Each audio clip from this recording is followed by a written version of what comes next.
Hello, this is Storybooks channel. New videos are posted every day. Subscribe and click the bell.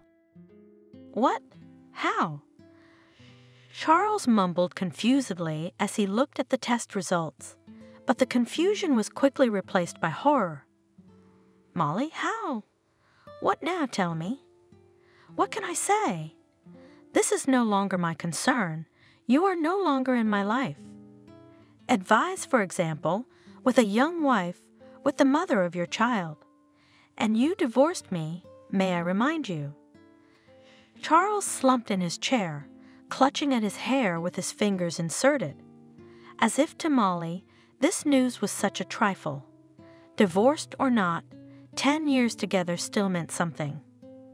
Was it easy for her now, letting her seriously ill husband go to another woman? Would she, this Lara, be able to take care of him the way Molly would? Would she fight for Charles' life? Molly herself learned of her husband's diagnosis while he was on a week-long business trip. She had become adept at talking to doctors, so she went alone to get the results, and when she got them, she sat in the corridor of the oncology clinic. At first she froze with horror, but it was not long. Soon enough, the woman began to lay out a treatment plan and think about how she would inform Charles himself. It wouldn't be easy, but let him hear everything from his wife, a loyal friend who could be supportive and reassuring. But you can't tell such news over the phone, even to a man far from home. So when Charles called in the evening and asked what the doctor had said, she calmly said, "Don't worry, everything is fine. That is, some treatment is required, but don't worry about anything. You just come back soon, Charles, I miss you." And if she knew how her dear husband would return, with whom so much has already passed, experienced for 10 years after the wedding. They were married very young, without a stake, without a yard, only with ambitions and Napoleonic plans. That is, it was Charles who made the plans. Molly was just happy to have even that dorm room, which was their first home together, but Charles was not happy. He was sure he had to do everything to make sure that his wife and the children that would someday come along wouldn't need anything. "Believe me, Molly, you will soon have everything. You will never regret marrying me." Every day he said. But with children, though, everything didn't work out as dreamed. Molly got pregnant almost immediately after the wedding, about which she informed her husband, expecting delight, but everything turned out differently. "Come on, Molly, what are we doing with kids now?" "Think about it. You're gonna have a baby, and what are you gonna do? Where are you gonna bring it? Where are we gonna put the crib, the stroller? Where will you prepare the formula? In the communal kitchen. Where's that fat fool, always frying fish and onions? Bathing the baby in a rusty bathtub? Understand, my dear, we don't have time for children right now. We have no right to bring the child into this dump. He will not thank us for such a start in life, especially since the improvements will be much further than we plan." Yes, everything Charles said was very logical and correct, but Molly still cried bitterly and said that it was their firstborn. It was a pity. But still her husband had to obey. The firstborn was not born, and because of this, as it turned out later, his younger brothers and sisters could not be born. But the improvements began, although there were many difficulties, but they were young, loved each other, and about children for a long time just did not think. In order that Charles could start his business, had to take a large loan, and the payment of each installment at first knocked them out of the rut, making them sometimes literally sit on bread and water, but it did not last long. Very soon Charles and his partner David went to Phil, paid off the loan, took an apartment in the mortgage, but this time such hardship and excitement was not. They knew that soon everything will be paid back. Even the fact that there was a new item of expenditure was not very worried, more worried about the result, or rather, its absence. After 5 years of living together, Molly realized that pregnancy does not come by chance. She started going to doctors, trips to sanatoriums, examinations, treatment, IVF, other procedures ending with nothing.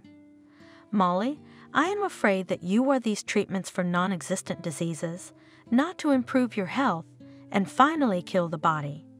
You're not sick, but you don't get out of these doctors. Who needs it? What do you mean? Molly was surprised. Who needs our baby? Everyone keeps telling me there's still a chance. And while there is, I still do not want to give up. If in another 5 years nothing will work out, we will think about adoption. Fine, in 5 years we'll start. In the meantime, take a vacation from therapy. I'm sick of it, honestly. Yes, Molly had noticed that Charles wasn't exactly cold to her, but not without it. Yes, the passionate love that brought them together is gone, but divorce is out of the question, even though she is infertile. Yes, the husband is often not attentive, sometimes irritated, rude, often delayed at work, goes on business trips. What can you do? He's a businessman. Molly even thought about coming to work with me. But first of all, because of her early marriage, she didn't get a good education, only a sewing school. Uncomfortable somehow, the wife of a businessman, and suddenly a simple seamstress. And secondly, she was used to being a housewife. She liked it. The money that she could get, working, not the slightest importance for the budget of their family would not have. But the time from housekeeping, work would take a lot. And she had to go to the doctors, which sometimes took days. But David, the husband's partner, also has a wife who doesn't work, and they don't have children, but it seems to be by mutual desire. David married later than Charles. His wife is Kayla, younger than Molly, and she certainly does not think about work. And she wouldn't want kids in her life either. Kayla doesn't sit at home. She's always busy, going out, parties, receptions, traveling, or shopping in the extreme case. To Molly, that lifestyle seemed wild. She didn't talk to Kayla, though she didn't judge her. Each to their own. Everything would have gone on like that.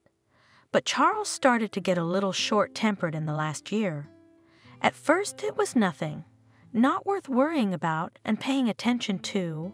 Well, stomach aches, the most common thing for a man. At work, do not think about normal nutrition. All on the go dry food. That's your gastritis. He didn't pay much attention to it. He'd take a pill and then he'd be fine. Molly was more worried.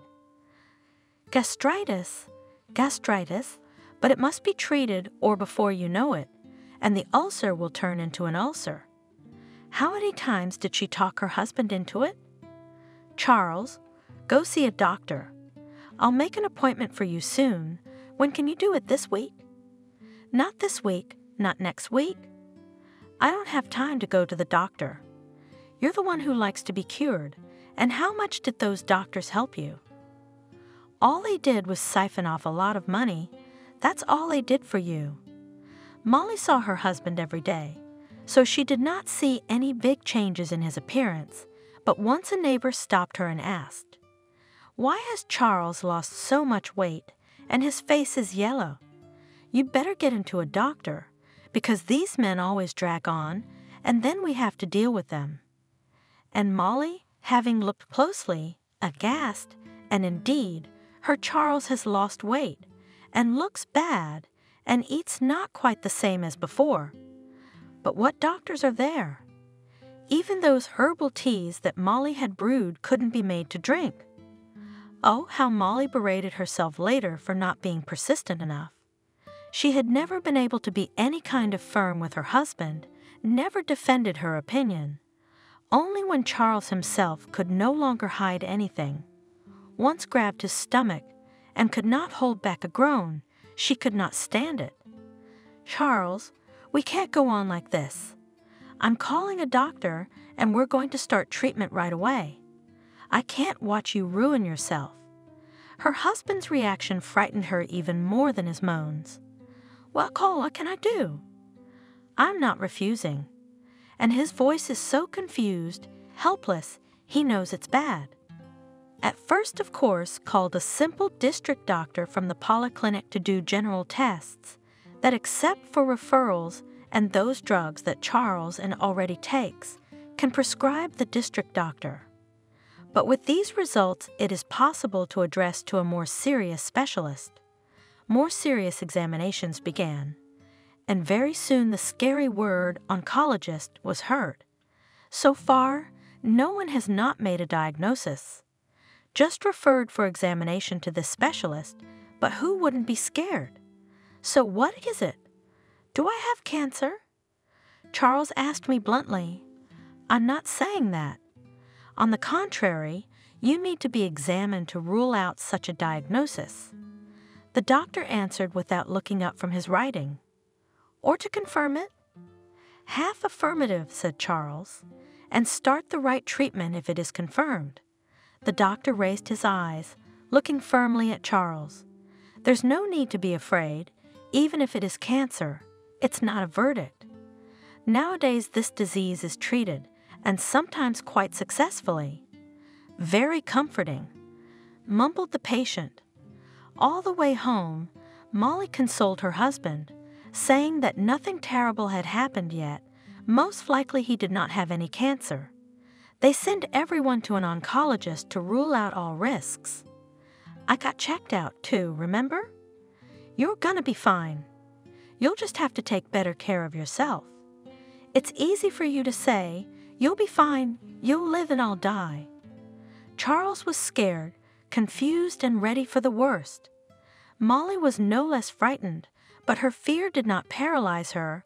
On the contrary, it made her mobilize all her strength. Don't be silly. First of all, it is not yet known what you are sick. And secondly, even the worst is not a verdict.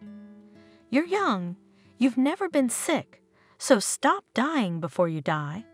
By the time we got home, Charles, however, calmed down a little, cheered himself up, talked about other things. Okay, I'll give them this biopsy, and we'll see that I have nothing special. But then I swear I'll sue them all. You're scaring the hell out of me with your innuendo. And he got so calm that he didn't even wait for the biopsy results. He went on a business trip. Molly was terrified. Are you out of your mind? What kind of business trip are you going on? The usual, same as always. What's wrong now? I feel fine, and I have to go. Who's going for me? Is it you? David can't go? It's your business together. He's traveling too, he can't go. And why are you meddling in something you don't understand? Why are you always meddling, Molly? But the biopsy results haven't come back yet. Well, they will be without me. You can call me and find out. I don't think I'm gonna die of illness. I think I'm gonna die of your whining. I had the impression that Charles just couldn't wait to get away from home, from his wife, from all the doctors. Well, maybe that would actually be easier for him. He feels like a healthy man, at work among his colleagues, does not think about his illness, but at home, I remind him. And the truth is, we don't know anything yet. Maybe there's no cancer in there. He would not forget about a normal diet and medication, and I can't really help in such a situation. Molly thought, consoling herself with these thoughts. But it was still so hard on her soul, and as it turned out, not in vain.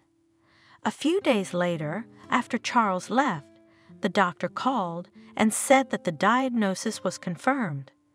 Cancer, stage 4. There are metastases. It is urgent to start treatment, the result of which no one can guarantee either. Charles also called the same day, asked if the answer had come. Of course, I couldn't tell the truth. Come back soon, missed you. She herself was crying. How could she? But she quickly wiped her tears. What was the use of crying? We have to work out a treatment plan. Now the whole life will go in a different direction. And also, it was necessary to think how to tell Charles the truth more gently, carefully, and somehow to cope with the explosion of emotions that would undoubtedly follow this message. I wish he would come sooner to deal with the matter and begin the treatment. They will manage to defeat the terrible disease. They will be together for a long, long time. And so, the key turned in the lock. It came, but not alone. Yes, Charles had had a second family for a long time. He didn't realize how it came about. During one corporate party, he met a beautiful young waitress named Lara. Under the influence of alcohol and the feeling of freedom, it seemed that he fell in love and realized that she did not mind. And somehow it happened that they woke up together in her house. Yes, at first I was ashamed because for the first time I cheated on Molly, my favorite wife. And then it just sort of occurred to me. So what? I've been faithful for almost 5 years, so this one time doesn't matter at all. Molly won't find out, so it's okay, it won't happen again. She's a good girl, though, I'll give her that. I thought that everything would be limited to a one-time meeting, but somehow it turned out that they agreed on the next one. So a casual connection was reborn into a relationship, mutually pleasant and not burdensome. Lara didn't mind at all. She wanted the relationship to continue. At the same time, knowing that her new acquaintance was married, the girl did not insist on somehow strengthening her position. So she said, "You do not think, I do not want to get married. I do not even want a permanent relationship. I just like you. That's all, just like you like me. If we don't like each other, we'll just break up." Right. Well, Charles was quite happy with that arrangement. His work involved frequent, albeit short, trips around the state to neighboring cities. So the rhythm of his family life was hardly disturbed. He and his mistress lived in different parts of the city. They did not have common acquaintances, so there was no fear that his wife would find out. The fact that his business trips became a little longer, she seemed to see nothing wrong, and Charles had the opportunity, between business, to spend another day in the pleasant company of a beautiful girl, and after 3 months of such meetings, Lara announced that she was pregnant. It was an accident. She did not intend in any way to bind to herself a married lover. She was confused, discouraged by what had happened. What should I do? I'm not going to mutilate myself with abortions. Charles realized that she was right. He already knew how badly it could end for the woman because the real cause of Molly's infertility was the first abortion. You're right, Lara. It's not an option. But I can't get a divorce. I can't leave my wife. If you have the baby, I won't leave you or the baby. I'll put it in my name. I'll help you all my life, but I can't get a divorce. And please, do I need you? You can live with your wife or with your husband. Just pay alimony. Lara said, irritated. It was their first spat, and Charles thought that this would be the end of the relationship. On the one hand, it was upsetting. He was used to this cheerful beauty, but on the other hand, maybe it was for the best. Still less hassle, and do not pull this relationship forever. I'll pay money, Molly won't know, and no one will know. And I'll still have a kid, that's not a bad thing. But the spat didn't turn into a breakup. While Lara was pregnant, Charles visited her quite often, brought fruit, money, did not stay long, spent a few hours, and he became more and more attached to the girl in whom a part of himself already lived. It was so unusual, so touching. Then Gary was born. It was already a real blessing, and Charles even thought for the first time about telling Molly. But then something happened to her health. She finally realized that all attempts to get pregnant would be unsuccessful. No, it would be too cruel for a woman in that condition to talk about having a child. Charles remembered that he had initiated the termination of that first pregnancy, and the guilt called for a wife stronger than the bonds of marriage. But with Lara, things had gotten better, and so it went on. He lived in 2 houses, having already gotten used to his 2-story business trips, and the need to distribute attention and resources between 2 women. And then Lara, apparently, finally tired of such an uncertain position, or perhaps she was convinced that no one else, too, did not hurry to lead her to the wedding. And here, as if a ready family, Charles does not refuse a child, but also does not refuse his wife. Lara didn't put the question, just hinted at it. The baby's growing up.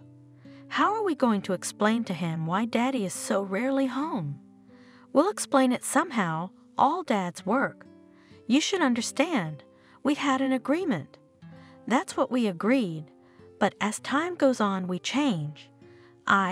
In any case, change, and you, as you said in the beginning, I can't, and you keep on doing it. And you don't know what you can't do. Charles really didn't know. He was fine with Lara, and Molly was just as good. Besides, these Lara claims coincided with his health. Charles even thought that his illness started not from the fact that he was somehow eating wrong, but from nerves, not digesting the situation. While at Lara's house, he thought, I'd like to stay here. She makes me feel like a human being. With Molly, I feel like an invalid. She's been bothering me all day. How are you feeling? Did you take those pills and the herbal tea? Have you taken your blood pressure? Go to bed early tonight. You look tired. What do you want for breakfast, oatmeal or semolina? That kind of talk can make anyone sick. But after a few hours of living with his mistress, I was drawn home to my wife, just to her worries. Especially when my stomach started to ache. My side started to stab. The mere sight of pizza, rolls, grilled chicken, greasy cream cakes made him sick. It was all Lara's staple food, and thus Gary's. She's gonna ruin my boyfriend. I should take him away, move in with Molly, forget Lara altogether. But he realized the impossibility of that plan. That time, too, he came to Lara with the desire to rest not so much from work, from the domestic routine, from wandering around doctors' offices and clinics, from the anxieties associated with it. He was feeling quite well these days, and for some reason the anxieties had gone, as well as the pains that had already become habitual. All these doctors' forecasts were nonsense. He's healthy, that's all. He has a woman and a son growing up. What's there to be upset about, to say goodbye to life? He called his wife, and she confirmed it. She found out the results of the biopsy. Everything's fine. His mood was even better. He wanted to hug and kiss Lara and Gary. Somehow he loved them very much at that moment. Lara, on the other hand, had a very different emotion. What? That was your phone call. She lost you? Come on. Don't worry the woman. Go to her, kiss her, and hug her. You hear that, Gary? Your daddy's going to another aunt. He's fed up with us. Come on, Lara. Don't involve the child in this, Charles asked. Involve him in what? Why not? Your child will be going to school soon. What will he say to a question about Daddy? What about you? What did you tell me last time? Remember, I'll remind you, it's no problem. I told you that everything was about to be over, that it was about to be over. What am I saying? You've been saying that for years. I've got a big son, and you're still in the middle of a flight, or underflight, or overflight. Charles walked with big steps around the room and thought, what am I really doing? We only live once. I recently almost looked into the place where all the scenery ends. Do I have to keep pushing? You feel sorry for Molly? Yes, I do, but who's stopping you from feeling sorry for her from a distance? She still has time to find someone else and live happily ever after. and I can live with my wife and son. Maybe we can have another baby with Lara." And suddenly, he gave me a command. "That's enough. Pack your things. Let's go." "Where to?" Lara was dumbfounded. "Home is where, enough really. We have a child. What else is there to drag?" Charles took out a suitcase from the closet. "What about yours?" Already from the depths of the closet, Lara said, "Not your concern. She should understand, too. Gary, pack your toys. We're going home now. You'll have your own room there." "Isn't that great?" "Yay," the boy said, and began to pack up his stuff. "Okay, don't take too much. We'll come back and get the rest. The rent is paid until the end of the month anyway." "Housekeeping," said Lara. "You're crazy, Charles. It didn't make a noise. It didn't rattle." "You're the one who didn't make any noise or rattle?" Charles grinned. On the way home, he recovered from this momentary impulse, but it was too late to fix anything. Feeling the drilling pain inside him again, he thought, "Yeah, it's definitely from nerves. What's there to be nervous about? Let's wait to see what happens." Molly waited for her husband, prepared dinner, thought about how to inform Charles about the terrible diagnosis. When he entered the apartment not alone, but with a young woman and a child of about 5 years old in front of him. "Do we have company?" Molly asked, confused. "Why didn't you warn me?"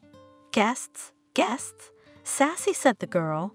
"We are hosts, not guests. Explain to your ex, Charles, who is here. And me and Gary, we need to explore the territory. I am Madam, his favorite woman, and this boy is our son." "Yes, Molly, shall we go and talk?" Trying to be firm and decisive, Charles suggested. "And you, yes, while you look around, figure out where you will be more comfortable."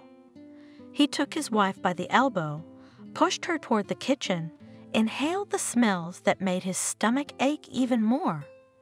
Oh, how he needed this vegetable broth, these steamed cutlets, mashed potatoes. But that's later. First, the unpleasant conversation. "You see, Molly, I should have come clean sooner, but I didn't. This Lara and I have been together for a long time. We have a son together. And you know, I brought them here to live together. They don't have a place to live. That's just the way it is. Is this a joke? Are you crazy?" She really didn't understand anything, refused to believe what she had heard and seen. It was just unreal. "It's not a joke, and it's not crazy. I realize I'm a scoundrel, a bastard, but what can I do? We can't live here together, as you know. I won't put Lara and the baby out on the street, so you pack your things and I'll call a cab. Everything will be fine." "What route will you give the cab driver?" "I have nowhere to go." Molly realized the absurdity of the situation, but she couldn't help believing in what was happening. She was being kicked out of the house, and there seemed to be nothing she could do about it. "So it's very simple." Charles exclaimed excitedly. "There's a hotel not far away, and you can get a room and stay a few days. Until you find something more acceptable and permanent. I don't think a divorce would be difficult. We don't have children. I hope you won't be dividing up the property either. I mean, you can take what you need, your things and your dishes. Well, within reason, of course, we still have a child. Don't worry about the rest. I'll give you the money. Be careful with the money.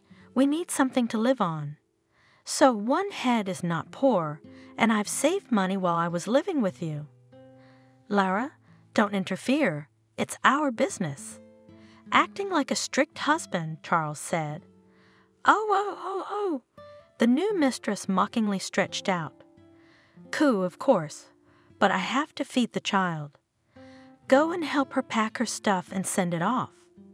Charles and Molly went to pack. Again, he pulled out a dusty suitcase from somewhere, helped to shove into it the clothes of his almost already ex-wife.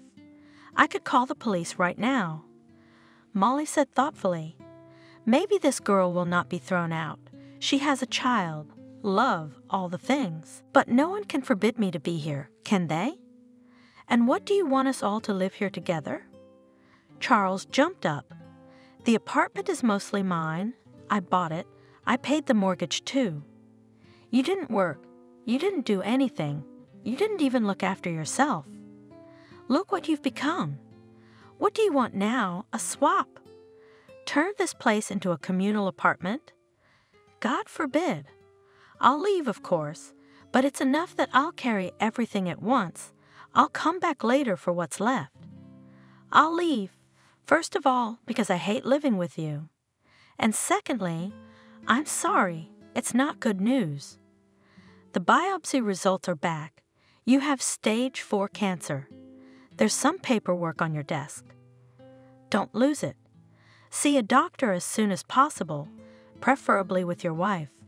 And I, fortunately, am now free from the duties of caring for a seriously ill person, and from the spectacle of your slow decline." Molly was unbearably ashamed to speak like that.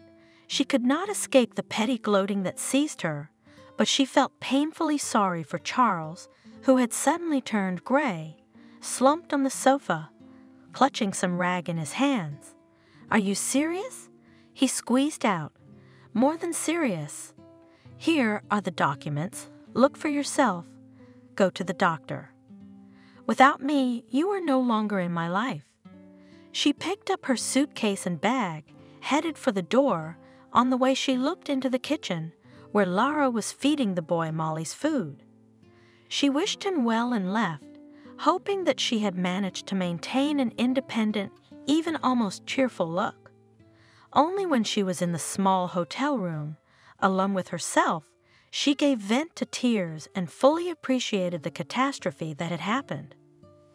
Charles tried to realize what his wife had said. He picked up the documents left on the table, but he couldn't read them. Everything swam before his eyes. It was unbearable to be alone. He went into the kitchen. "Did you seek him off?" Lara asked cheerfully. "Charles, did she always feed you this crap? Steamed, tasteless, pureed, no salt, no pepper. No wonder you're so skinny." "I like it," Gary said. "That's what I'm saying.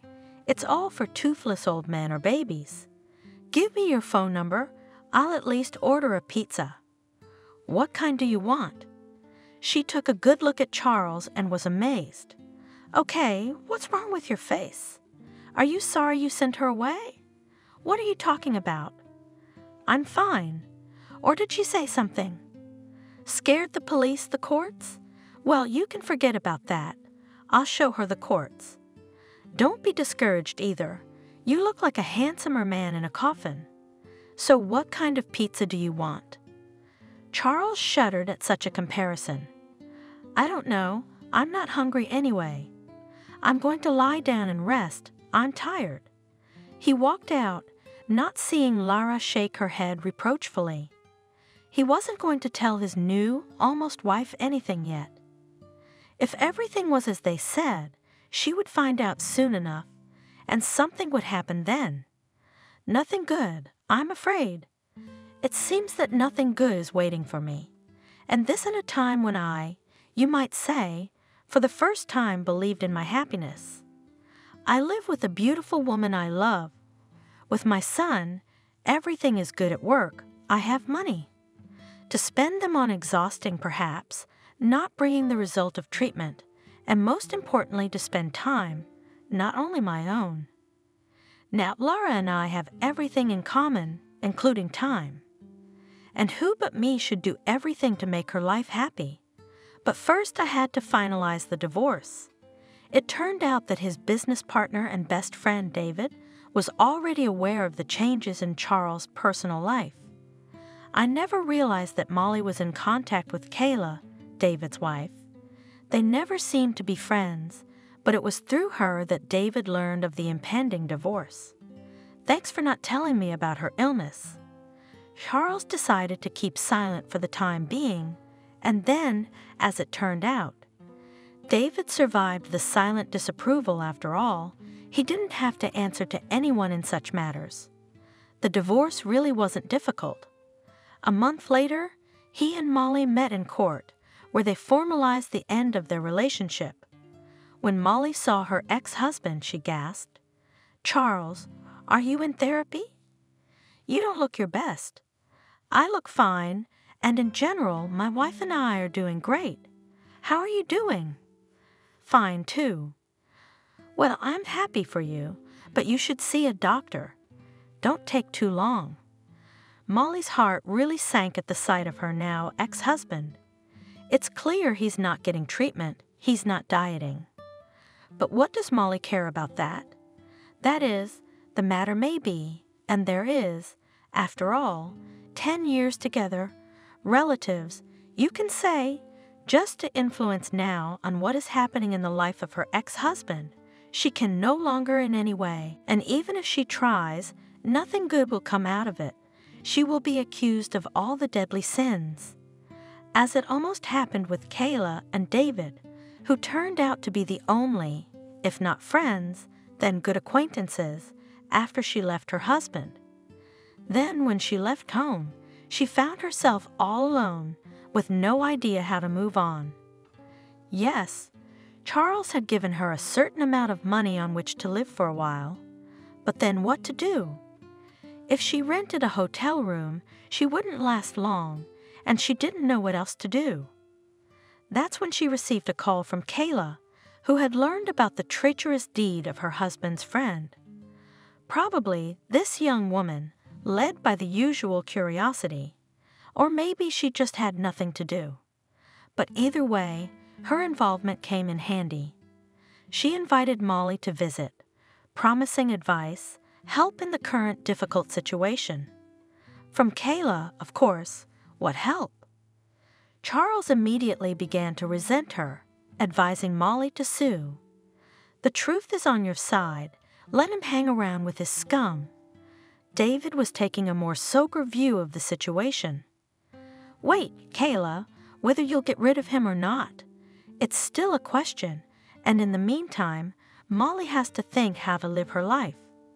Of course she does. Kayla was indignant. You'll always be on your boyfriend's side. All you men are like that. And I think I would have done the same thing myself. Throw me out the door in what I'm wearing. But I'm not Molly. You can't fight me. You'll end up with nothing. Molly, listening to Kayla's speeches, thought that soon she might be friends with this one. Lara was more suitable for her as a girlfriend than Molly. She liked David's plan better. He advised her to rent a place and get a job. Molly herself realized that it was the most suitable option. She just didn't know how to rent an apartment, how to look for a job. Years of living in a fixation on herself, her house and her husband had weaned the woman from making independent decisions. This is where David's help came in handy. Very quickly, Molly rented not an apartment, but a room in a dormitory corresponding to her finances. The job was also quickly solved. Molly remembered her education and got a job in a sewing shop. She was hired without much willingness, still a big break in the experience, and the salary at first was unenviable. But she knew how to count money and quickly distributed her finances so that she had enough to pay for her room and to live. At first, Molly often visited Kayla and David, shared her successes and failures, and frankly, hoped to hear something about her ex-husband, about his illness. She didn't tell her friends, and she didn't ask about Charles's affairs, but David saw him almost every day. But soon the opportunity to hear about Charles in this way disappeared. One day, when David had talked to Molly and left to go about his business, Kayla suddenly asked, "Tell me honestly, Molly, did you have something with my David?" Molly was literally stunned. She did not expect such a question. "No, not now, but in general. You knew him before, as far as I know." That was true. More than 10 years ago, Molly, a graduate of the sewing school, met Charles and David, a final year student. They both went after her, and for a while Molly herself didn't know which of the guys she liked better. Yes, Charles was more persistent, and at some point it seemed to her that he loved her more, and he was the first to propose. Who knows, if David had been more active in life would have been different. But all that was before, they had forgotten how they had kissed in the park. Really, Kayla, what could have happened? They knew each other, yes, but it was nothing like that. I don't know what happened before, but now I see him looking at you like a cat at sour cream. Don't make it up, please. Why not? You're a free woman now. Maybe you've got your eye on him yourself. Kayla spoke in jest, but her eyes were prickly and serious. What are you talking about, Kayla? It never happened and never could have happened. Don't make it up. I just don't want to be in your shoes, so I think of all sorts of things. After this conversation, Molly realized that the door to this house was closed to her. Whether David was looking at her, whether Kayla's fiction and fears were real or not, it didn't matter. But Molly didn't want to inconvenience the people who had treated her kindly, and she had enough to do. Trying not to indulge in sad thoughts, Molly worked hard, improved her skills, and tried to communicate more with people. Soon she had a lot of friends. There was no time for memories of her former life, and she thought about Charles less and less. He's probably doing fine, getting better and better. His wife was young, she was not a beast, and she loved him. Why else would she wait so many years? Why not take care of the man she loves? He's her husband, her child's father. More often she thought not even about her ex-husband, but about his son, little Gary, whom she had only seen a glimpse of.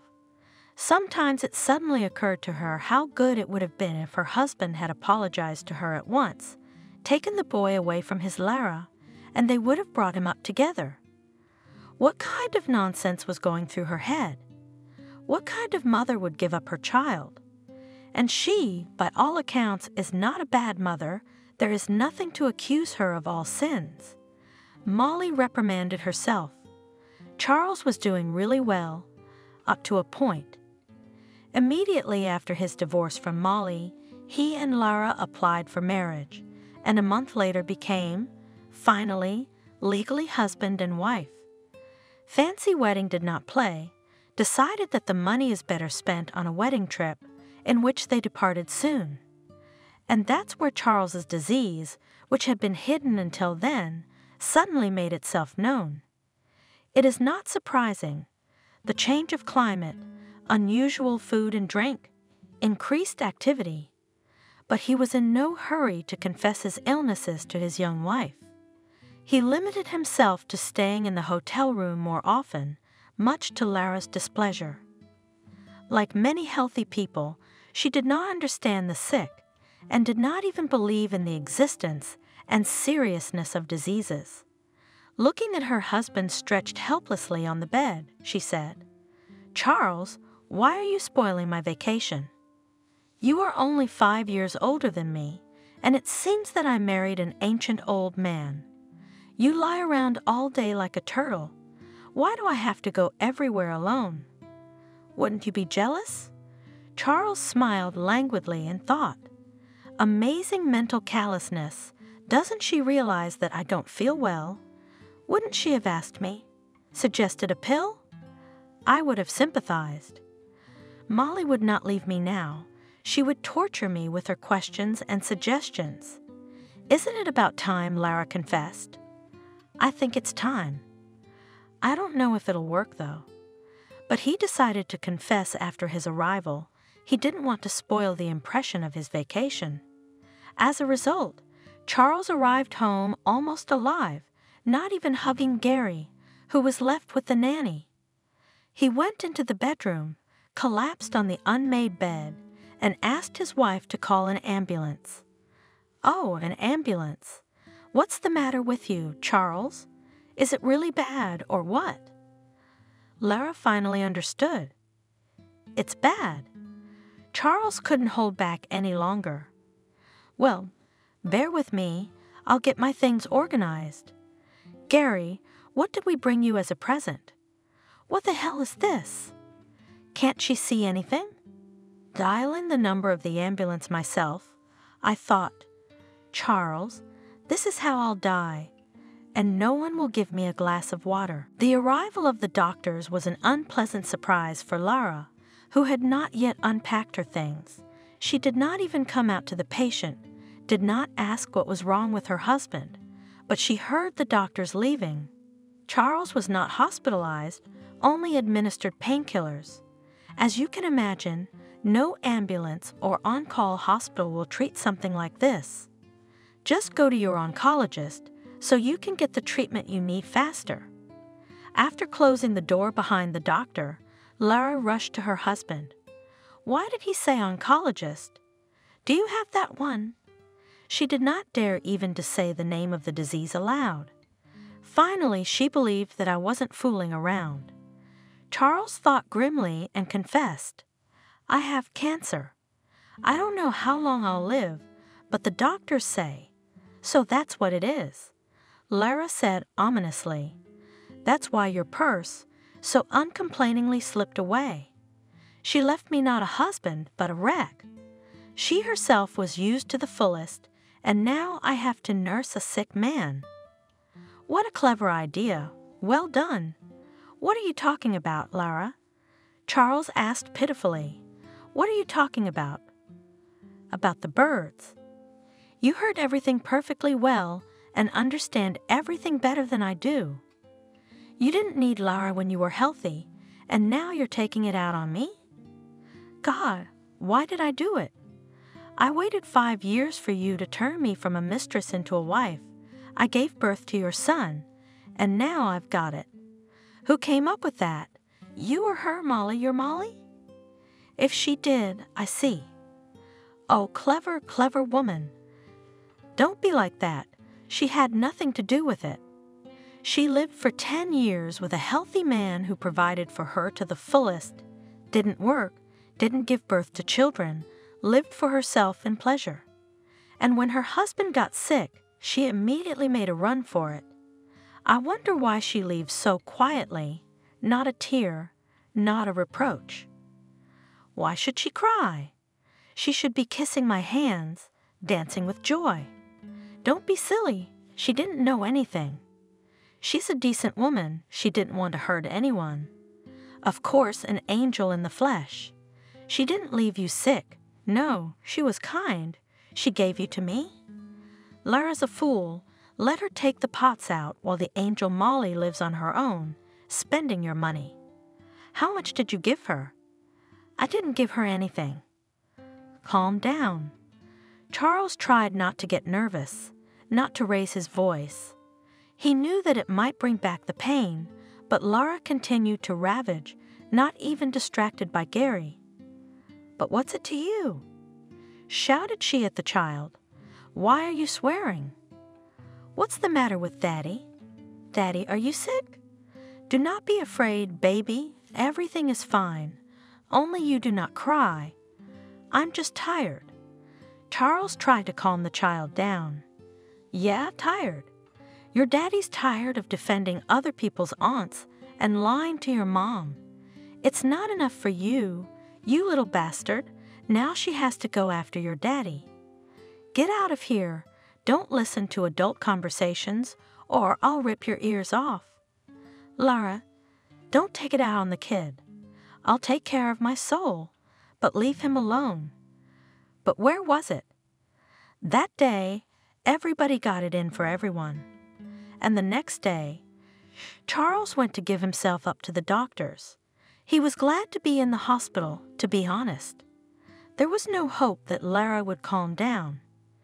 Gary felt sorry for her, of course, but maybe she wouldn't yell at him when she was alone. A trip to the doctor's office, however, dashed that last hope. Charles was not even offered hospitalization. After the examination, it turned out that the disease is already seriously neglected.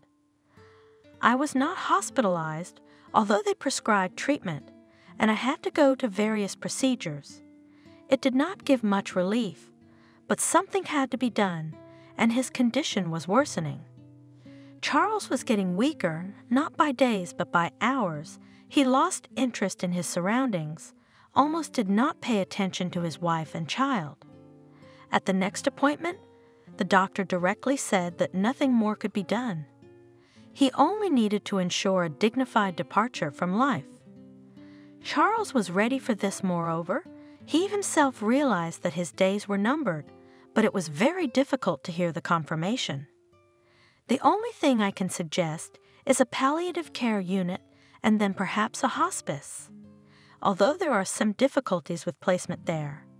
Okay, it might be a lifesaver for me or my loved ones, but not right now. I need to get my affairs in order. Of course, that is, do as you please, said the doctor. Well, that's it.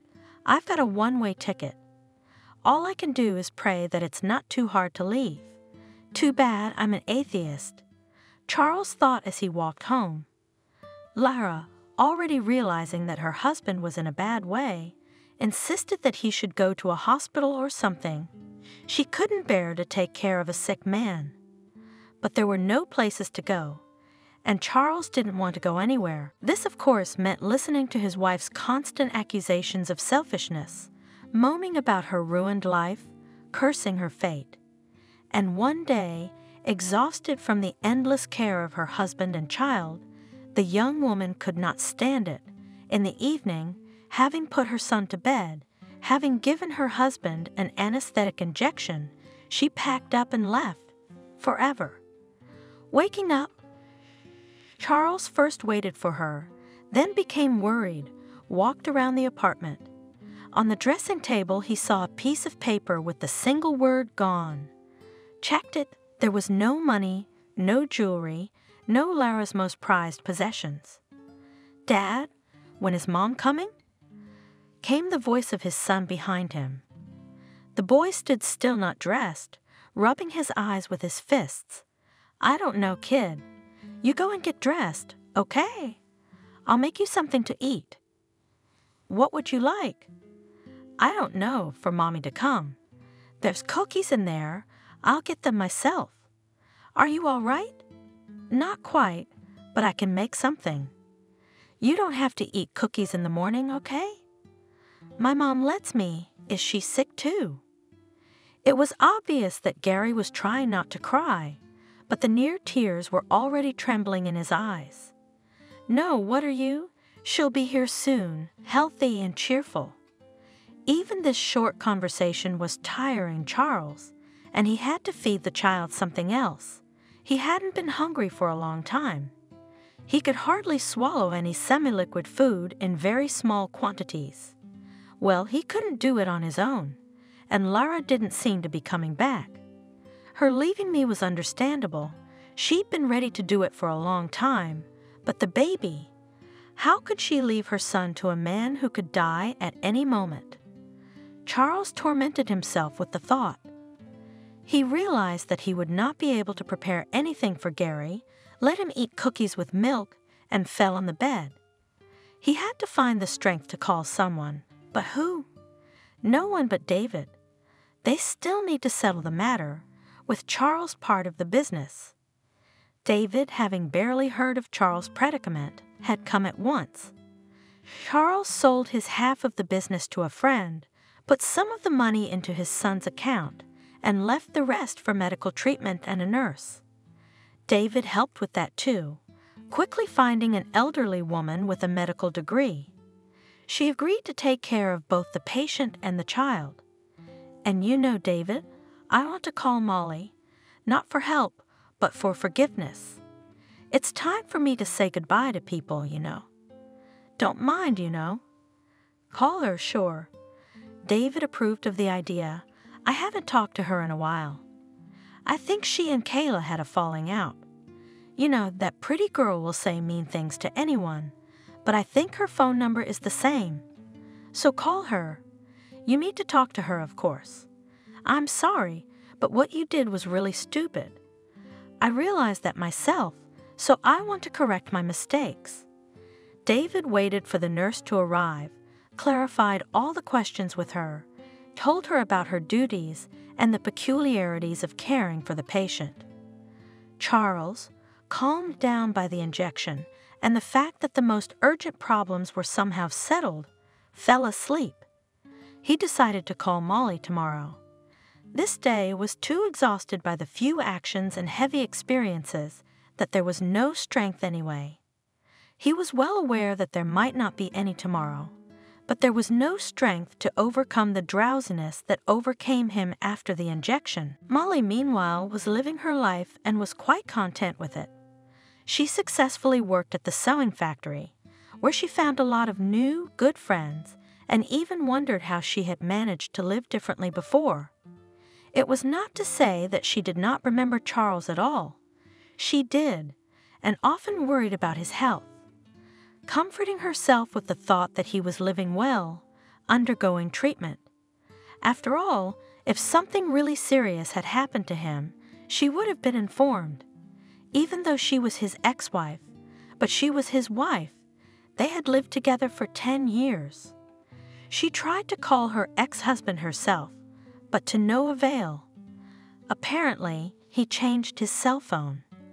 Molly hadn't spoken to David or Kayla, so she couldn't ask them anything. And even if she could, she wouldn't. If she did, they'd think she was counting on the past to come back, which it wasn't. If Charles had even called her and offered to go back, to start over, she would have refused.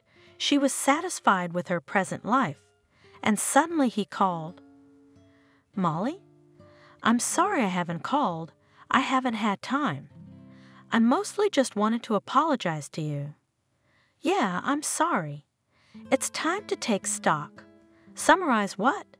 Molly was scared. "Are you not feeling well at all, Charles?" "Yes, Molly, it's my own fault. I neglected my health and, well, you know what I mean. The doctors won't even give me treatment. They say it's useless. Well, I mean, they do help.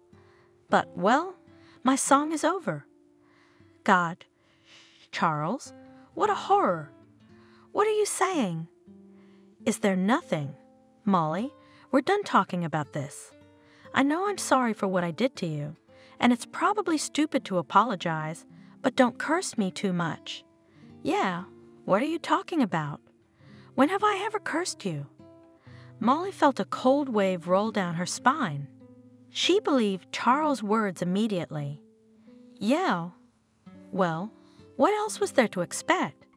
He's sick, he's dying, her Charles. No matter how their lives ended, she remembered the good things. She remembered him young, handsome, strong, and loving. "What can I do for you, Charles? Tell me. I mean, I'm sorry, of course, your wife? There's no wife anymore. Lara left me." "Oh, my God. And Gary, you can't see him either?" "Gary, I can see him just fine. He's with me. She left him too." Charles sighed. "Where did she leave the baby?" "All right, never mind. But how do you live there?" Molly squinted at the abundance of unpleasant news. "We have a nurse, a very good one. She's a nurse by training with a lot of experience, helps me. I don't really suffer much, except mentally. I don't know, maybe leaving won't be too hard. Would you mind seeing me one last time?" Well, of course, Charles. Are you home? Why don't I come over right now?" "That would be very nice, Molly. I'd be so grateful to you for that." "Oh, come on. What gratitude?" "I'm coming over. Do you want me to bring anything?" "No, you don't need to bring anything. I've got everything." "I don't need anything, just to see you." "I'll be there." "I'll call a cab. I'll be there in an hour." "Wait for me. Molly's in a hurry. I'm really waiting." The woman hung up the phone and scurried around her room. The apartment was empty now. She didn't have many neighbors. An old woman whose children had taken her to a country house, and a couple who were not very old. The husband and wife, who at this moment were at work. Molly had the day off this day. She rushed to the closet to pick out clothes, then waved goodbye. She wasn't going on a date, and how she looked didn't matter. Oh my God, Charles. Charles is mine, dying. What can we do? There's nothing we can do. Just don't upset him anymore. Molly hurriedly dressed and cleaned herself up, and then the doorbell rang. Who could it be? With annoyance, she thought, opened the door. The neighbor from the first floor, a bitter drunk. He often went to all the apartments, came to Molly and borrowed money. Molly never gave. She knew perfectly well that such people, once you give them as if in a loan, they will not return it, but they will consider that you are obliged to give them money for drinks always. She wasn't going to give them anything now either. Molly, what are you doing? Breathing a little booze, older man. I would never, but tonight I'd have to. I'm so happy because my eldest is back. He came from the zone. He was released early, of course. For good behavior. I wish he'd behaved like that at home. But we started celebrating 3 days ago. But we were celebrating, and then we ran out of money. But now we won't be short of money. James is going to work, and so am I. We'll give it to you. Don't you doubt it. I'll give it to you like a bayonet. No, I got it. Go on, Bob. Molly tried to close the door, but the drunk had a grip on the door jamb. Molly, be a human being. Her roommate urged her on. I'm not just asking you to do this. I'm telling you I have joy. Well, what are you completely without sympathy, or what? She seems to be a good woman, a beautiful woman, and she's going somewhere, on a date apparently. It was impossible to bear it, but she couldn't fight with that alcoholic. All right, but it's only once, remember. Don't come back. I have no time to argue with you now. I have a sick relative to visit. She, without looking, pulled out of her purse some bill, slipped it to him. And that's good for you. It's a holy thing to visit a sick person. We'll drink to his health, and to you, and to everything. The man's eyes greedily dug into the purse. In Molly's hands, he saw perfectly well that there were still a lot of papers there. Why are you squirming, as if you were giving the last one? You've got a lot there, he said rudely. You could have given me more. We don't need one bottle. We each need 2. Go away. Molly slammed her purse shut, put it away, and then a rough hand grabbed her purse. Come on, you fool.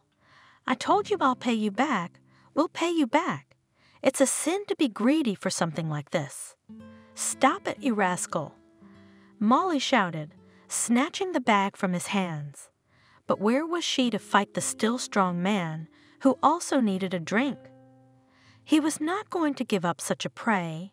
He pulled the bag to himself, pushed Molly, and not calculating the forces, she fell, hitting her head on the nightstand. Oh, you! The neighbor spoke up. That's what greed leads to. Why are you lying there? Yeah, she passed out, but that's okay. The man grabbed his bag, took out his purse, moved Molly. She did not react. Or did she just die? Come on, women people are resilient people, would have given immediately and would be alive and well, muttered the neighbor, running away with the booty. Molly was left lying there with blood under her head. Luckily, the neighbors came home from work, saw what had happened, and called an ambulance. Molly was taken to the hospital with a severe concussion and serious injury. Charles waited for Molly for several hours, but she never showed up. He tried to call back, but the ex-wife did not pick up the phone. Well, it's all clear. At first she promised, but then she sat and thought about it and decided there was no need to poison her soul. Fair enough. What can I say? Well, at least we talked on the phone. Thanks for that. I think it's him. The patient's condition steadily worsened, and the next day, he asked the nurse to call David and ask him to come over. I couldn't even pick up the phone. He's not feeling well. Come over soon. Maybe you'll catch him. He probably wants to say goodbye or make some arrangements. And then there's Gary. I'm afraid I'll frighten the child. The old woman could hardly hold back her tears. Gary didn't quite understand what was going on with his father, but he felt something very bad was coming. Aunt Clara, why are you crying? Is Daddy sick again? He asked the nurse. Yes, baby, it's bad, but don't worry, everything will get better. She didn't know how to calm the child. She saw that words were powerless. Moreover, his father was the only relative for the boy. David came, listened to the last orders of his friend. Fortunately, even before Charles finally fell asleep, they had time to solve the business, and most importantly, Charles had filed a divorce from Lara and deprived her of her maternal rights because she never showed up. David, I feel sorry for Gary. He's got no one. I don't want him to grow up in an orphanage. The dying man whispered. Don't worry, Charles. I'm not leaving the boy. I've got no kids of my own. I'm raising this one with Kayla. She won't mind. They're talking about kids themselves. David doubted his wife would be okay with a stranger's kid, but he was sure she wouldn't protest. Thank you, friend. The dying man squeezed David's hand with cold fingers. A couple days later, Charles was gone. No one knew where Lara was. They tried to report Molly's funeral, but her phone was still off. None of the ex-wives were at the funeral. David kept his promise and took Gary back to his place, causing Kayla's expected displeasure. But really great. I didn't raise other people's kids. No one expects you to do that. You're an educator, you know that. Just be nice to Gary. Don't show your displeasure. You didn't want your own. Don't want other people's kids. I want my baby, okay? Yeah, please, I don't mind. You're pouting, Kayla. It's just that Gary has a mother, and we're not involved. He doesn't have a mother. She's gone. She's disenfranchised. And we're done talking about this, okay? Kayla had to accept it. She was afraid to cross her husband. She depended on him for everything. Her well-being, her ability to attend events, to travel several times a year. In a divorce, she would be left with nothing. And lately, it was felt that David was not satisfied with their family life. Having children of her own she didn't want, and now she couldn't have any more. So there was nothing to count on in a divorce. Going back to her parents? It was scary to think about it. They had to accept the arrival of a stranger's baby in their home. Molly was in the hospital for a month. When she came to her senses, she immediately thought, Charles, but she couldn't remember what was wrong with Charles. At first it seemed to her that they were not divorced, they lived together. Her husband was waiting for her somewhere, and she didn't immediately remember what had happened. She only told the policeman about some scary man who pushed her. However, the neighbor was found out right away.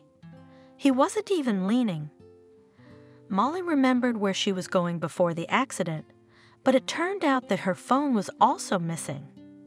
The neighbor admitted that he had stolen the phone, but had given it to his son, and he had gone somewhere else. The patient's condition steadily worsened, and the next day, he asked the nurse to call David and ask him to come over. I couldn't even pick up the phone. He's not feeling well. Come over soon. Maybe you'll catch him. He probably wants to say goodbye or make some arrangements. And then there's Gary. I'm afraid I'll frighten the child. The old woman could hardly hold back her tears. Gary didn't quite understand what was going on with his father, but he felt something very bad was coming. Aunt Clara, why are you crying? Is Daddy sick again? He asked the nurse. Yes, baby, it's bad, but don't worry, everything will get better. She didn't know how to calm the child. She saw that words were powerless. Moreover, his father was the only relative for the boy. David came, listened to the last orders of his friend. Fortunately, even before Charles finally fell asleep, they had time to solve the business, and most importantly, Charles had filed a divorce from Lara and deprived her of her maternal rights because she never showed up. David, I feel sorry for Gary. He's got no one. I don't want him to grow up in an orphanage. The dying man whispered. Don't worry, Charles. I'm not leaving the boy. I've got no kids of my own. I'm raising this one with Kayla. She won't mind. They're talking about kids themselves. David doubted his wife would be okay with a stranger's kid, but he was sure she wouldn't protest. Thank you, friend. The dying man squeezed David's hand with cold fingers. A couple days later, Charles was gone. No one knew where Lara was. They tried to report Molly's funeral, but her phone was still off. None of the ex-wives were at the funeral. David kept his promise and took Gary back to his place, causing Kayla's expected displeasure. But really great. I didn't raise other people's kids. No one expects you to do that. You're an educator, you know that. Just be nice to Gary. Don't show your displeasure. You didn't want your own. Don't want other people's kids. I want my baby, okay? Yeah, please, I don't mind. You're pouting, Kayla. It's just that Gary has a mother, and we're not involved. He doesn't have a mother. She's gone. She's disenfranchised. And we're done talking about this, okay? Kayla had to accept it. She was afraid to cross her husband. She depended on him for everything. Her well-being, her ability to attend events, to travel several times a year. In a divorce, she would be left with nothing. And lately, it was felt that David was not satisfied with their family life. Having children of her own she didn't want, and now she couldn't have any more. So there was nothing to count on in a divorce. Going back to her parents, it was scary to think about it. They had to accept the arrival of a stranger's baby in their home. Molly was in the hospital for a month. When she came to her senses, she immediately thought, Charles, but she couldn't remember what was wrong with Charles. At first it seemed to her that they were not divorced, they lived together. Her husband was waiting for her somewhere, and she didn't immediately remember what had happened. She only told the policeman about some scary man who pushed her. However, the neighbor was found out right away. He wasn't even leaning. Molly remembered where she was going before the accident, but it turned out that her phone was also missing. The neighbor admitted that he had stolen the phone, but had given it to his son, and he had gone somewhere else. And Molly, she couldn't remember any numbers, not Charles, or at least David. Her friends often visited her, but they couldn't help her. All she could do was hope for a speedy discharge. Even if she couldn't find a room, she could just visit Charles. Poor guy, how is he? What does he think of me? That I was scared, didn't want to see him sick. Molly didn't know that her ex-husband had already been buried. She rushed the doctors to discharge him, but they told her, "No, it's the head. You have a serious injury. You don't want to end up severely disabled, do you?" Molly didn't want that at all, so she faithfully followed all the instructions, hoping that the injury would not have such serious consequences. At David's house, meanwhile, other events were unfolding. Kayla, having accepted that Gary would now live in their house, nevertheless did not give up hope of getting rid of the child. The only way to do that was to find Lara. Whether she was disenfranchised or not, she was still the birth mother. Her rights can be restored. She's a normal woman. She doesn't drink. But why did she run away? So nerves couldn't stand it. Her husband was dying. Who could put up with that? She and Lara did not become friends, but still some contacts with mutual acquaintances remained. Not without difficulty. Kayla managed to contact the fugitive and tell her that Charles had died. Really so soon? The young widow was surprised. I didn't know.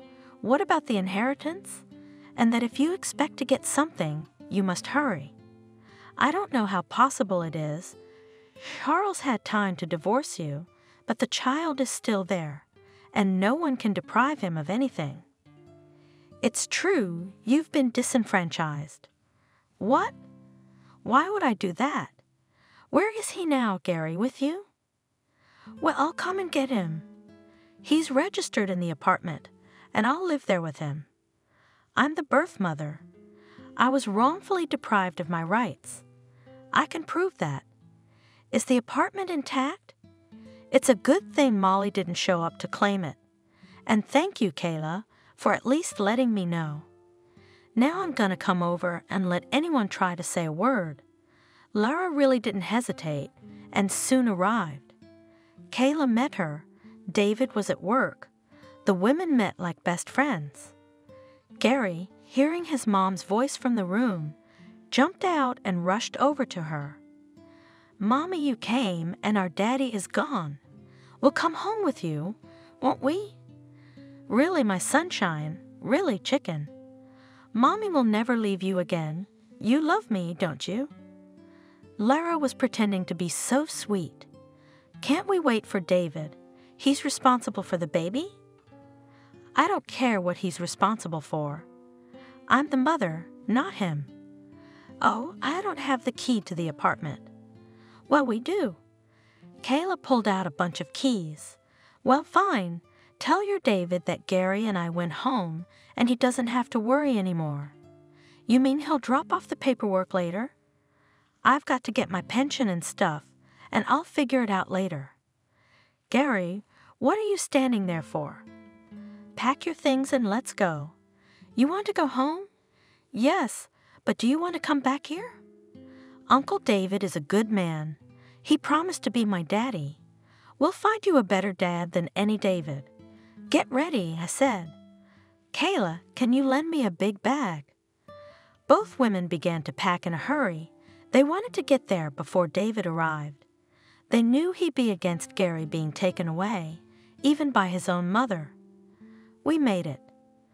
Kayla was ready to sing and dance when the door closed behind Lara and Gary. At last, they would be living alone together again, without that sullen, whiny, unsociable child. She had tried sincerely to get along with him and Gary and the cute, candy, toy, and he still turned his nose up at her. Lara's right. Don't listen to David. Oh, how can a child survive such a tragedy? You're a great teacher. What kind of tragedy can there be with these bedbugs at 5 years old? He lives on his own. No one hurts him. He's well fed. What's the tragedy? He understands a lot. His father died. He didn't die. On Joy, Kayla opened a bottle of wine to celebrate the release, but also to give herself courage to talk to David, who, of course, will express dissatisfaction when he learns about what happened. David was, of course, displeased by his wife's behavior, or rather, indignant to the core. How could you give the child away, Kayla? We are responsible for him. How could I not? Kayla snapped at him, having gained courage. And besides, who did I give it to, gypsies or something? Lara is his own mother. She has the right. You should have seen how the boy rushed to her. I couldn't tear him away by force. He was already looking at me like a wolf. And it's easy for you to be responsible when you're away all day, and I'm here to take care of him. Yeah, you've had it up to here. That's right. The kid doesn't belong with you. I mean you with him. You're drunk in the middle of the day. What kind of person are you? What kind of woman are you? You used to be a normal girl. Now you've become an evil, useless woman. David looked at his wife squeamishly. David, what are you doing? Kayla mumbled fearfully, suddenly realizing that she had gone too far in her actions and words. Do you want to go together and pick up Gary? I miss him too. Lara went over there to their apartment. That's why I gave her the keys, so she wouldn't go anywhere. Let's go. Come on, David. What a lying, insolent bitch you are. David replied with disgust. I'm not going anywhere with you. I don't even want to see you. David. Kayla howled pitifully. She went to her husband, but he went into the room he had set up as his office and slammed the door shut. Ignoring his wife's whimpering in the hallway, he dialed Lara's number. Lara, are you home? Gary with you? He asked in a decisive tone. Yes, we're home. Gary is with me and with his new father, but it's none of your business. Stay out of our lives, the woman replied cheekily. Remember one thing.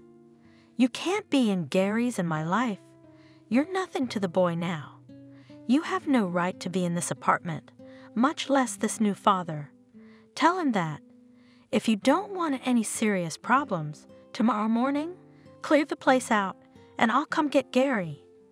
We'll see which one of us gets in trouble, Lara shouted, but David did not continue the argument and hung up the phone. I hope nothing happens to Gary until tomorrow. I'll go there in the morning with all the documents and, if necessary, with the police. Hoping at first to settle the matter amicably, I set off alone the next morning. And at Charles' house, I met Molly. She was coming out of the front door in tears. Molly, exclaimed the astonished David, how are you here? Where have you been? Why couldn't we find you? David, how could we? Charles is really gone. Sobbing, Molly asked. Yes, she had just been discharged from the hospital yesterday, having undergone all the necessary examinations and recommendations that would allow her to avoid the consequences of a rather serious trauma. One of the conditions was to avoid stress. It's funny how people follow that advice. Molly went home from the hospital to a rented apartment. Neighbors visited her, said the room was left behind, nothing to worry about. Indeed, the room remained locked. Molly had locked it that day on her way to see Charles. This time she decided to take her time to tidy up, take a break from her long stay in the hospital. The neighbor's grandmother greeted her like family. Molly, we were so worried about you. And Bob, that thug, they took him away. He's not just you. He's got a lot of complaints against him. God gave the neighbors. The whole family's like that. The son gets out of jail, the father goes to jail, and then it's the other way around. You rest, sweetheart, wash up, wash off the hospital smell, and I'll make you a nice cup of tea. Thank you, Cindy. Tell me, has anyone come to see me? Your girls from work came by to tell me what's going on. And no, there was no one else. Well, if there was something to tell, they would have found me. Molly decided and didn't go to Charles until the next morning. Lara opened the door, strangely enough. Charles had said she'd gone away. Well, she's back, so she must have a conscience. Hello, I'd like to see Charles, Molly asked. Lara, with a strange expression on her face, looked her over from head to toe. Hello, why would you want to see Charles? She asked with a slight sneer. Only you're too late, my dear predecessor. There is no Charles. He was buried almost a month ago. He died? So soon? Molly gasped, slumping her shoulder against the jamb. Why wait? As if she didn't know he'd been sick for a long time. But don't worry, even if you grabbed it right away, you wouldn't have gotten anything. Gary and I are the first heirs, and you're not even in the picture. Ex-wife is nobody. A tall young guy appeared from the back of the apartment. Lara, are you holding the door open? It's drafty.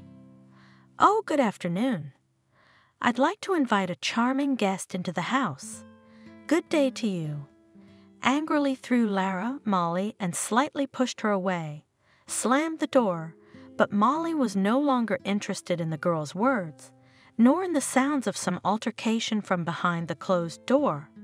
There was a pounding in her head. Charles was dead. Charles was dead, and she hadn't even said goodbye to him, and he'd been waiting and maybe looking at the door until the last minute, hoping she'd come.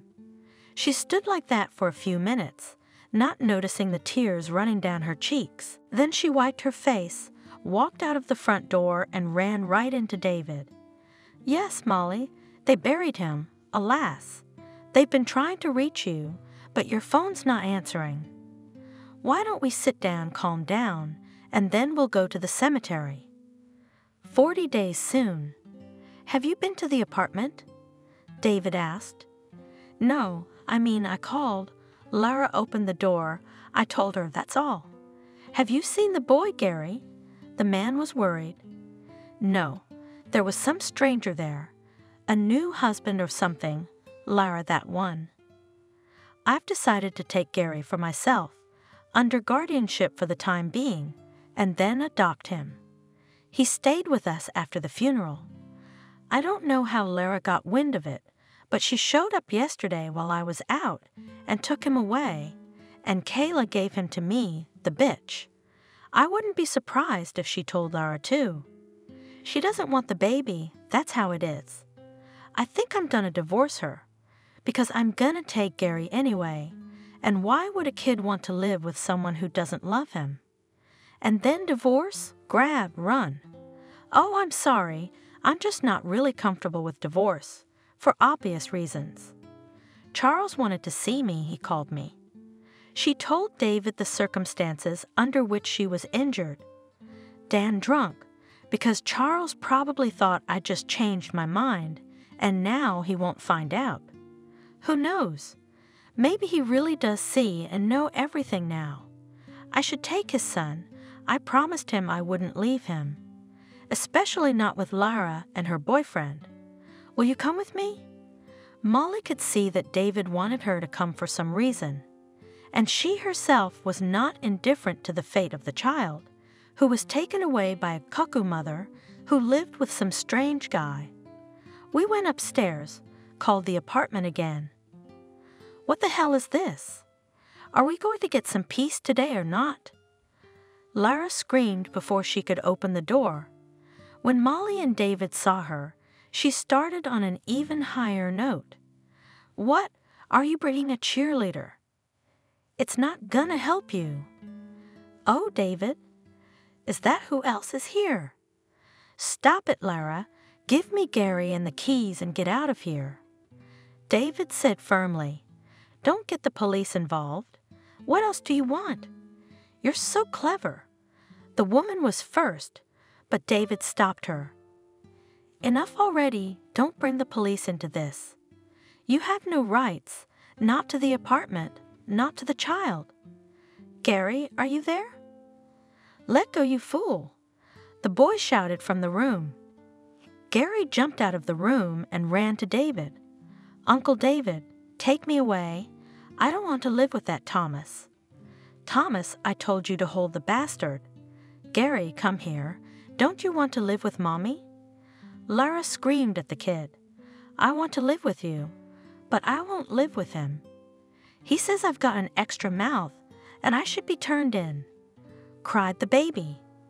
Thomas himself appeared from the room, a guy of about 20 years old.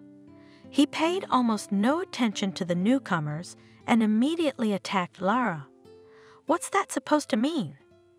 You said that the apartment is yours, and here in the morning, some hordes are walking around and even threatening the police. That's all you need. It's mine, it's mine. The woman stomped her foot. All right, Lara, stop it. David cut her off. You know perfectly well that you have nothing to do with this apartment, as well as with the child. You'll have to attract young lovers by some other virtues, before you lose them.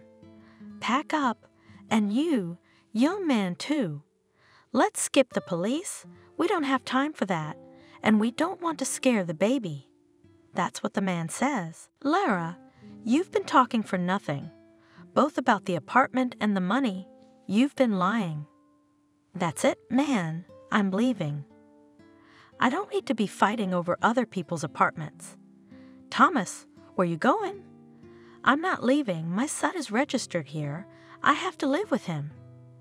Lara tried to shake her rights, realizing that she was about to lose everything, but David finally interrupted her speech. Seeing that her lover was really going to leave, Lara clung to him and begged him to wait until she was ready. Scattering curses at David, Molly, and the baby at the same time, she quickly gathered herself and quickly ran to catch up with her young man, ignoring even the timid mommy uttered by Gary sitting in Uncle David's arms. As the door slammed shut, he cried pitifully, "I'm not going to have a mommy again."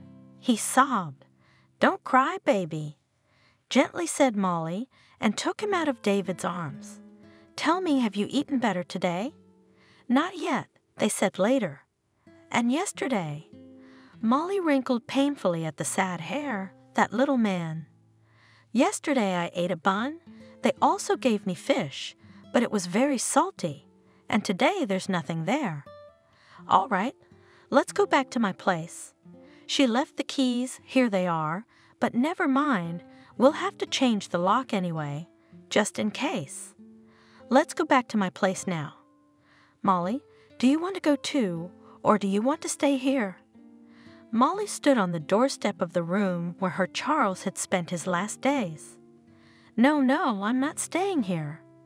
Wiping her tears again, Molly said, "And I have no right to, either. I'll go to my place. I'm renting a room. Why don't you want to come with us?" "Let's go." David encouraged her. "But why not? Kayla is there, and she, has a special attitude towards me." She waved her hand. "You don't have to think about Kayla.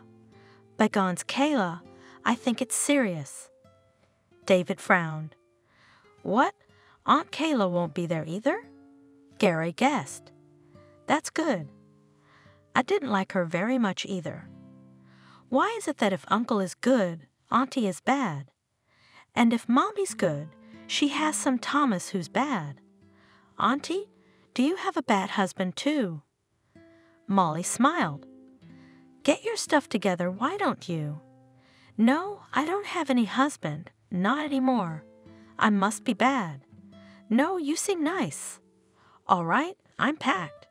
What if Mom comes? She'll know where she is, right?" "Of course she will." I patted him on the head. She was at my place. If she's going to be without Thomas, I'd go with her. Gary promised sadly. "Will you come with us, Aunt Molly?" "No, honey, I won't. But we'll see each other again. Don't be sad. Aunt Kayla's waiting for you. She's not bad at all, you'll see. And David, call me when you go to the cemetery. I'd really like to visit Charles' grave."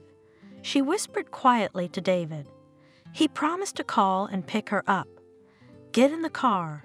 Can I at least give you a ride home?" he said. Molly agreed, since getting on public transportation would be too long, and she felt quite exhausted by the events of the morning. On the way home, she marveled that the pinch of sadness from the news of Charles's death had been replaced by a light sadness. Maybe she had Gary to thank for that, as he fiddled with some toy, talking to her or to one of the adults. After all, he could have been my son. With a smile, she thought. David was thoughtful too, but not sad, but rather preoccupied, thinking about his upcoming meeting with Kayla and his separation from Molly.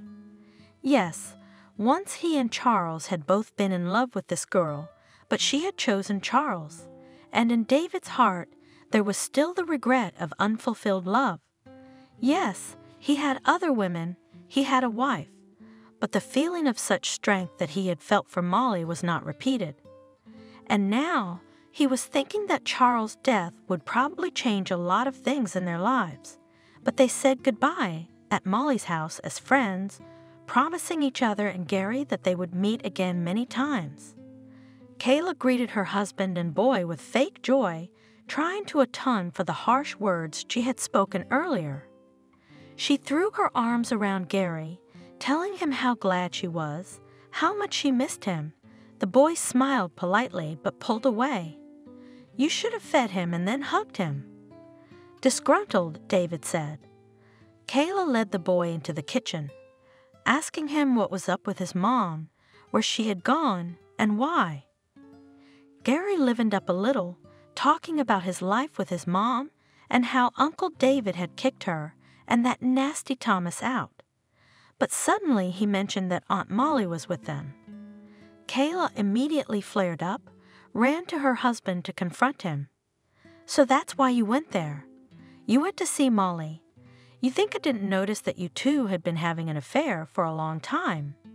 Are you crazy? What affair? Where? She came to ask about Charles. She was in the hospital. She didn't know he was dead. And she came here so cleverly to meet you. Who are you telling? Why didn't you give her the boy? You brought him back to me. I take it the hugging and kissing is over. Here we go again, dragging him around. If you don't like it, you can go anywhere now. That's it. I could really get bored and leave. Doesn't that scare you? Sit down, Kayla." David sighed tiredly. "It doesn't frighten me at all. Yes, I've had enough of your consumerist attitude toward our marriage, toward me, for a long time. I'd like you to leave, though I realize that's almost unrealistic." Kayla was scared again. She had no feelings for David, but material dependence held her much stronger than mental dependence. She started crying again, swearing that she would be the perfect mother for Gary, the best wife for David, and everything remained the same, but not for long. Kayla couldn't play the role of good mother for long. It cost her nothing to leave the boy home alone, without even making dinner, leaving only an admonition. "Sit quietly and don't say a word when he comes home. I'll bring you a chocolate bar." But to restrain her nature, she could not even in front of her husband, now and then snapped at the child. In the end, her manner of leaving the child alone almost led to tragedy. Trying to cook, sit down, eat, he could not cope with the gas stove, and if the neighbors had not helped, there could have been a fire. After this, David declared that he did not want to live with her anymore and filed for divorce. After a series of scandals and tantrums, Kayla left, taking everything of value from the house. David was not in the claim, considered that this is not the most expensive price for freedom from such a woman. All this time he sometimes met with Molly, often talked to her on the phone, but for a long time did not dare to confess his feelings. It was only after finalizing his divorce from Kayla that David finally said that she, Molly, was and still is the dearest woman in his life. "I never would have said that if I'd lived with Charles. Back then, as a young man, I just didn't dare interfere in your relationship. I saw how you loved someone else and he reciprocated. As a result, I thought I could be content to see you, even if it was as your best friend's wife. What to say about that now, David? It's a thing of the past. Why shouldn't it, this case, be the present? I realize now that I'm not the most advantageous fiancé, divorced with a child, and I'm in no hurry to have you. But think still, could we be husband and wife? Isn't that completely impossible? I'm sorry, but it's impossible to propose like that." Molly smiled. "So is that the only problem?" David rejoiced. "Contrary to my name, I've always been so unromantic. Thanks for the tip." The man suddenly got down on one knee, took a beautiful box out of his pocket, opened it and handed it to Molly. "Become my wife, Molly. I've been preparing for this day for so long." Molly pressed her palms to her cheeks and laughed happily.